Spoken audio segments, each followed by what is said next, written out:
PM की कुर्सी नहीं बचा पाए इमरान खान। पाकिस्तान की संसद में आधी रात को हुई वोटिंग में विपक्ष की जीत। अविश्वास प्रस्ताव के पक्ष में पड़े 174 वोट। 174 members have recorded their votes.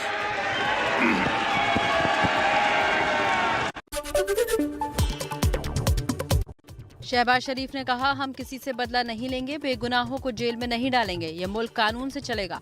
Pakistan में अब सिर्फ कानून का राज होगा। हम किसी से बदला नहीं लेंगे, हम किसी के साथ नाइंसाफी और ज्यादती नहीं करेंगे, हम बेजा लोगों को जेलों में नहीं भिजवाएंगे, हम बेकसूर लोगों को जेलों में नहीं भिजवाएंगे, लेकिन कानून अपना रास्ता देगा। पाकिस्तान में पीएमएल के नेता शहबाज शरीफ पर मनी लॉन्ड्रिंग केस में कल तय होंगे आरोप। कल ही पाकिस्तान के नए पीएम बनने वाले हैं शहबाज।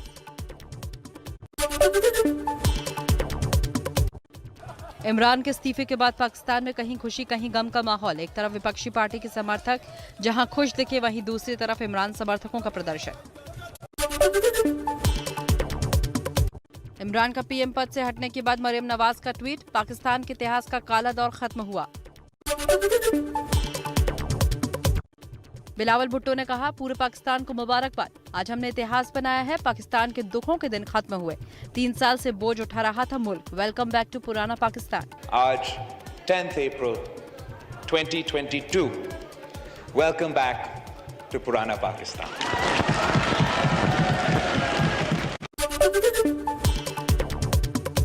पाकिस्तान में वोटिंग की मियाद खत्म होने से कुछ मिनट पहले स्पीकर असद कैसर ने छोड़ा पद। पूर्व स्पीकर अयाज सादिक ने कराया मतदान।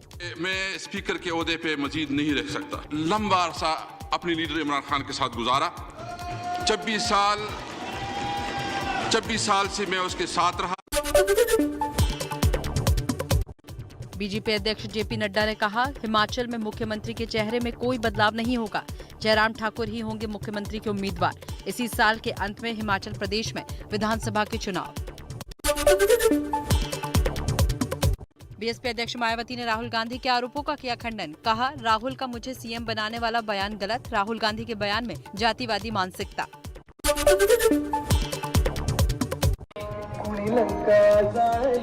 आज शिवसेना भवन के सामने एमएनएस कार्यकर्ताओं ने लाउडस्पीकर लगाकर हनुमान चालीसा पढ़ने की कोशिश की। एमएनएस कार्यकर्ताओं को हिरासत में भी लिया गया।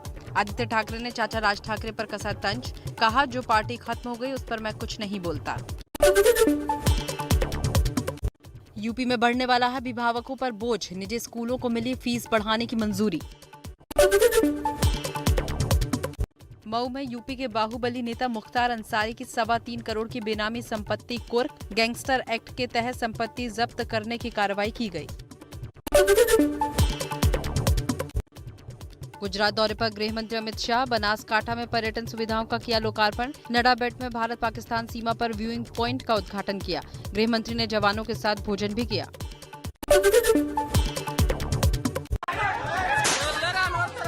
तेलंगाना के विकाराबाद में बीजेपी नेता मोहम्मद अनवर के घर पर हमला। 3 तलाक के समर्थन में दिया था बयान। उपद्रवियों ने घर पर जमकर की तोड़फोड़।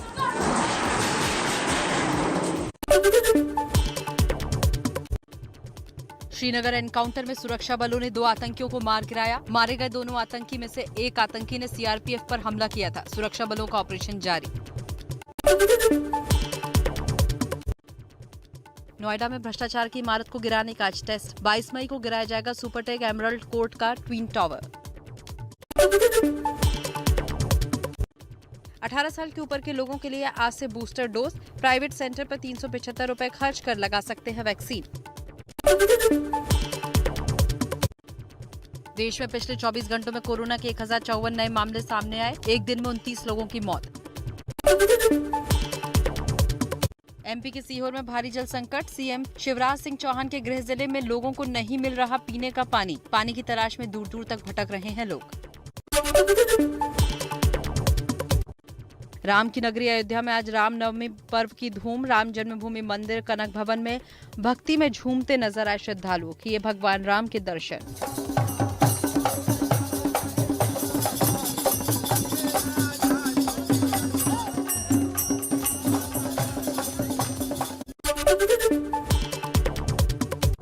रामनवमी पर यूपी के सीएम योगी आदित्यनाथ ने की पूजा। गोरखनाथ मंदिर में किया कन्या पूजन। बिहार की राजधानी पटना में उत्साह के साथ मनाया गया रामनवमी का त्योहार। मंदिरों में जुटी श्रद्धालुओं की भीड़। गुजरात के नादेश्वरी मंदिर में गृह मंत्री अमित शाह ने की माता की पूजा। भारत पाकिस्तान सीमा के पास है नादेश्वरी मंदिर। हिमाचल के शिमला पहुंचे बीजेपी अध्यक्ष जेपी नड्डा। जाखू हनुमान मंदिर में रामनवमी के मौके पर की पूजा।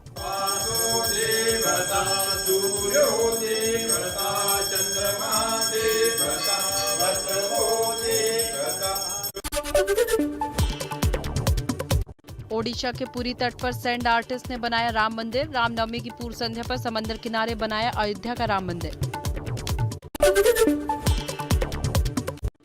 रूसी हमले के बाद बूचा को दोबारा खड़ा करने की कवायद तेज। सड़कों को किया जाने लगा है साफ। लोग टूटे घरों को ठीक करने में जुटे। बूचा शहर से मलबे को हटाया जा रहा है। खार्किव पर अभी भी जारी है रूसी हमले। यूक्रेन सरकार का दावा, बीते 24 घंटे में रूसी सेना ने खार्किव पर 50 बार हमला किया, जिसमें 15 लोग घायल हुए। आर्थिक संकट के बीच श्रीलंका के सेंट्रल बैंक के गवर्नर का बयान। कहा, श्रीलंका के हालात में हो सकता है सुधार। सेंट्रल बैंक के काम में दखल न दे सरकार।